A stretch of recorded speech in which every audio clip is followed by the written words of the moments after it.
Bonjour les amis, alors voilà une nouvelle vidéo qu'on pourrait appeler l'épisode suivant, je sais plus à quel numéro je suis, il faut que je regarde, je crois que c'est 28, quelque chose comme ça.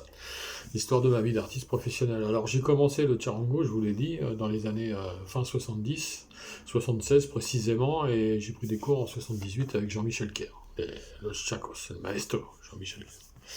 Voilà. Et j'ai composé énormément de morceaux depuis, avec cet instrument, ici présent. Alors celui-ci, c'est celui dont je vous ai parlé, qui a été fabriqué en France, hein, par un ami français, luthier amateur, on va dire, mais amateur éclairé, parce que comment l'instrument est vraiment de qualité. Voilà. Donc j'ai composé beaucoup de morceaux, et notamment sur des rythmes différents.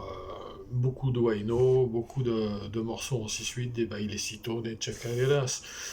Mais j'ai aussi fait une cueca, parce que je voulais faire une cueca, voilà, dont je me souviens plus exactement, mais heureusement que tout ça est déposé chez mon éditeur, un de mes éditeurs, parce que je rappelle que j'en ai trois, qui sont les éditions Hibou International, donc c'est celui où il y a le plus de morceaux me concernant. Il y a aussi Go Project, qui est une édition de la société Go Music, dans laquelle j'ai travaillé pendant plusieurs années, notamment dans les derniers temps. Dernier temps, c'est-à-dire avant d'arrêter vraiment le côté show business, c'est-à-dire dans les années 2008, début 2009, parce qu'on avait sorti un disque qui malheureusement n'a pas marché du tout. C'est comme ça, c'est la vie des artistes professionnels. Il y a des choses qui marchent, d'autres qui marchent pas. Voilà. Et là on parle de commerce, hein, je parle pas de musique.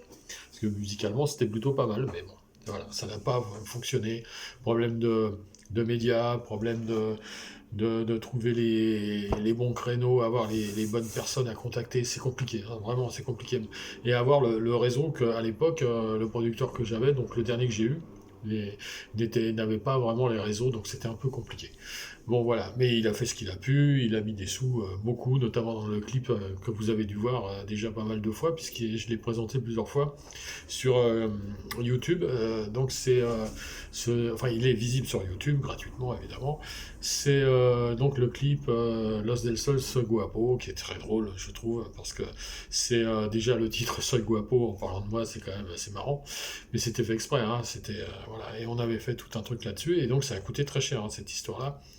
Le coût total du clip, avec deux équipes de tournage, tous les figurants, etc., le lieu, enfin plein, de ce qu'on m'a dit, parce que je suis pas sûr de tout savoir, parce que les artistes sont pas toujours les secrets financiers des sociétés de production, hein. De ce que je sais, c'est autour de 70 000 euros, voilà, qui avait été investi, donc c'était en 2008, et c'est sorti en 2009, voilà, et ça n'a pas du tout marché. Comme quoi, être producteur, c'est quand même prendre de gros risques. Mais heureusement, c'était pas moi. C'était une société de production. Ah, elle a joué, elle a perdu. Voilà, c'est ça en fait, c'est ça. Être producteur, quel que soit le style musical, alors là on parle de musique d'Amérique latine au sens large, faite en France, mais dans tous les pays du monde, qu'on s'appelle, je sais pas, Jarcas ou Iliapou, ou Soledad Pastoluti, que j'adore. D'ailleurs, elle fait des trucs super, cette fille, elle chante merveilleusement, je vous conseille d'aller voir. Si vous ne la connaissez pas, il y a plein de concerts sur YouTube. Franchement, c'est une très très grande artiste pour moi, l'une des meilleures dans le style latino, hein, ça, il n'y a pas de problème. Latino au sens large, hein. Bon. Parce que le latino, c'est un peu galvaudé, parce qu'en fait, on ne sait pas trop ce que c'est. Ça part de la musique gypsy aux valses mexicaines, gypsy espagnol, hein, les flamenco, tout ça, aux valses mexicaines. Après, on parle de salsa, après, on parle de tango, après, on parle même parfois de reggae, alors que le reggae n'a strictement rien à voir là-dedans. Mais j'ai entendu la musique latino, le reggae. Bon, pourquoi pas, hein. Puis après, il y a des trucs un peu plus folkloriques, alors peut-être ça en fait partie, je sais pas. Enfin, je me sens pas spécialement ni folklorique ni folkloriste, mais en tout cas, je me sens très intéressé par ces sujets depuis mon enfance, comme je vous l'ai déjà expliqué. Et tout le parcours que j'ai pu faire, qui, très sincèrement, je le redis, parce que j'ai vraiment, moi je suis fier de moi, j'ai fait un énorme parcours musical avec des trucs, enfin quand je dis des trucs, c'est des moments, des, des concerts, des voyages, des tournées, enfin il y a beaucoup de gens qui ne l'ont pas fait et qui ne le feront jamais. Donc j'ai eu énormément de chance, ça c'est une certitude à tout point de vue. Et je suis déjà rentré un peu dans le détail, mais dans d'autres épisodes, mais voilà, je voulais vous dire ça. Et donc, j'ai composé beaucoup de morceaux. Ah oui, le troisième éditeur, c'est Canal+. C'est les éditions Canal+. Avec qui j'ai fait beaucoup moins de choses, mais quand même intéressantes. Et là, on parle plus de musique plutôt française, hein, mais à consonance latine quand même, sur certains titres. Voilà. Et donc, je voulais vous parler des compositions parce qu'en fait, je me suis souvenu d'une dans un rythme que j'utilise très rarement, qui s'appelle le Sor Juanito. Alors le Sor Juanito, qui veut dire petit Jean saint, si on le traduit en français, je dirais à peu près ça. Bon, si c'est pas ça, dites-le moi, hein, parce que je suis pas très féru dans les langues latines, mais à part le français et encore. Donc c'est un Sor Juanito, donc ce rythme qui fait...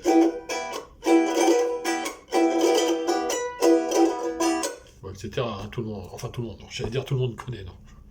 Beaucoup de ceux qui me suivent connaissent, mais il y en a plein qui connaissent pas. Mais c'est bien normal.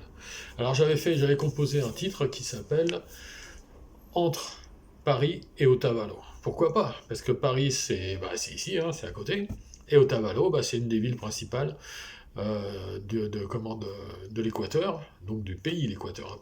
On parle pas de la ligne de front, ligne de front, ligne de démarcation entre les deux hémisphères. Ligne de front, c'est peut-être un peu exagéré. Donc la ligne de l'Équateur, non, on parle du pays, l'Équateur, Équador. Bon. Et dans ce pays où il y a de la musique vraiment exceptionnelle et qui est extrêmement différente, je trouve, en tout cas, du reste de l'Amérique latine, notamment les instruments. Quand on voit la rondador, cette flûte de pan d'une seule rangée avec des tierces, des quintes, etc. Enfin, moi, j'ai jamais compris cet instrument. Et j'en ai pas joué beaucoup dans ma vie parce que je suis pas très bon. Je vous le dis franchement, le rondador reste une sorte d'énigme musicale et flûte de pan-esque, si on peut dire ça, pour moi. Alors je sais qu'il y en a plein qui en jouent très très bien, et j'avais notamment été bluffé par les morceaux avec Bolivia Anta du groupe, comment ça s'appelait? Nyanda Manachi. Nyanda Maniachi, voilà. Et c'est exceptionnel. Sor Juanito, beaucoup. Et puis j'ai découvert aussi, au fur et à mesure des achats de disques que j'avais fait entre l'adolescence, un peu plus vieux, vers les 20 ans, les 30 ans, les 40 ans, etc. J'avais découvert les bambuco, par exemple, ou les albaso, ou les... comment ça s'appelle ça?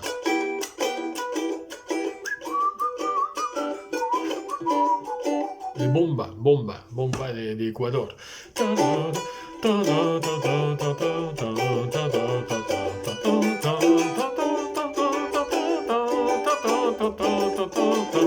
Etc. Voilà. Donc ça, c'est les bombes. Alors tous ces rythmes qui n'ont rien à voir, je trouve, avec les autres pays des Andes, on va dire, parce que l'Équateur est quand même baigné largement par les Andes. La mer d'un côté, les Andes, et de l'autre côté l'Amazonie, la forêt vierge, un peu comme le Pérou, la Bolivie et bien sûr la Colombie. Et alors il y a des rapports avec la Colombie, parce que le bambuco c'est également en Colombie, l'albaso aussi, j'adore l'albaso. C'est dur à jouer, hein. Tenir ça, prendre tout un morceau, ouais, ça j'ai étudié de près, c'est pas facile, hein. J'en ai jamais enregistré, enfin j'ai fait, si j'en ai enregistré un, qui n'est jamais sorti, parce qu'il y a plein d'enregistrements que j'ai pu faire qui sont restés dans les cartons, c'est normal, hein, parce qu'on ne sort pas tout dans le commerce, sinon on n'arrêterait pas. Moi j'en ai enregistré des centaines de morceaux. Donc ça ferait beaucoup de disques, beaucoup trop même. Pour les productions, ils deviendraient fous avec moi. Avec moi et avec d'autres, hein, parce que je suis pas le seul dans ce cas-là. Et donc j'en ai enregistré un, et ça a été compliqué, à tel point que sur la fin, je suis revenu je l'ai réinversé en fait, le rythme. Parce qu'il y avait un moment qui est une sorte de changement de tonalité, je me suis planté. On l'a laissé sur le... Bon, c'est marrant, mais bon. En fait, j'avais fait l'albasso d'un côté, une sorte de bomba de l'autre. Donc il y avait... D'un côté, dans la stéréo je parle, hein, et de l'autre côté il y avait... Vous voyez la différence? Et de l'autre côté? Voilà, donc ça c'était super parce que dans la stéréo, quand on écoute au casque, c'est vraiment flagrant, quoi. On entend deux trucs qui se mélangent, mais qui se mélangent pas en fait, mais qui vont ensemble, c'est des 6-8, hein, tout ça, c'est comme la chacarera, le bailecito, et escondido, gato et compagnie, hein, tout ça c'est des 6-8, mais fait, joué différemment, beaucoup d'origine bien sûr espagnole, hein, parce que tout vient de là au niveau rythmique, avec l'Afrique, parce que les Africains ont apporté énormément niveau 6-8, hein, notamment dans le malambo argentino. Voilà, et là je voulais vous jouer un truc que j'ai composé qui fait ça. C'est un San Juanito là. Donc c'est. San Juanito, c'est. Là, je sais plus, ça y est, j'ai un trou de mémoire.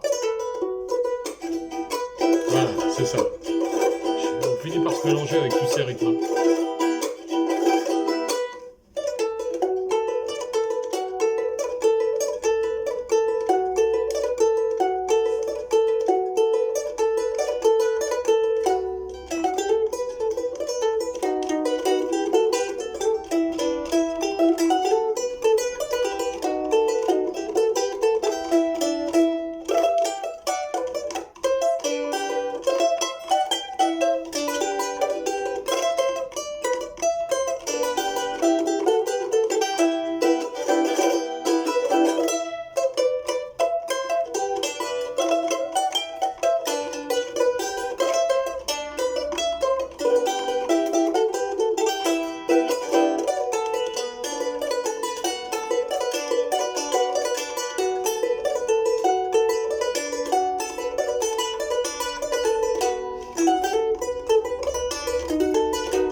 Quand je joue et que je fais. Et là, je vois dans ma tête Luciel Issoumi, cette géniale charanguiste bolivienne, très jeune d'ailleurs, elle doit avoir la trentaine d'années, qui est toujours avec un grand sourire et qui joue d'une façon merveilleuse. Franchement, je vous conseille, si vous ne connaissez pas Luciel Issoumi, allez voir sur YouTube ou même Facebook ou partout, Instagram. Elle est géniale cette fille. Elle est comme ça. Pas sur ce morceau-là. Malheureusement, j'aimerais bien qu'elle joue des morceaux, mais sur plein d'autres titres où elle joue merveilleusement. Voilà, donc voilà mon truc qui s'appelle Entre Paris et Otavalo, donc sur le rythme de San Juanito. Voilà, donc c'est ça, je voulais vous parler de tout ça. Eh bien, je vous dis à la prochaine, et que la force soit avec vous, comme d'habitude. Merci à tous, à plus tard.